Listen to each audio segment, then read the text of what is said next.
Hi, John Johnson here, and I'm going to show you how easy it is to modify your grip with a TLP grip modifier so you can install a Lock Pro counterweight or an Opti-Vibe internal shaft weight. First thing you're going to need is a drill and TLP grip modifier.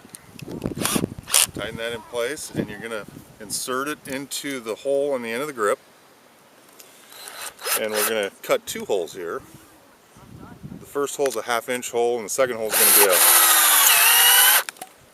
that's the first hole, and the second hole is going to be a little countersink rim right around that first hole.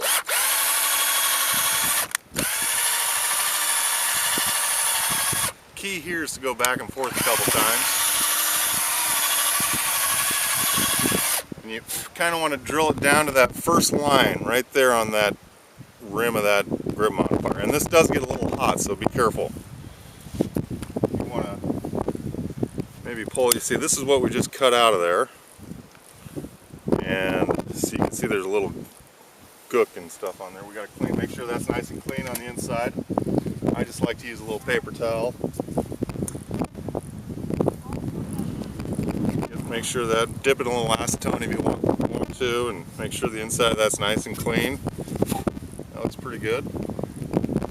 Now we're ready to install counterweight or an Opti-Vibe internal shaft weight. Just go ahead and put a 20-gram TLP counterweight in here. That's generally what works the best for most people. It's 20-gram counterweights in their irons.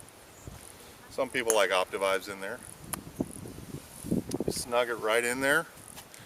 Put a 3/16 Allen key. Tighten it up, nice and snug. That is ready to hit. Raise that balance point about maybe an inch or so, and you'll make that a little easier to swing. See how it feels.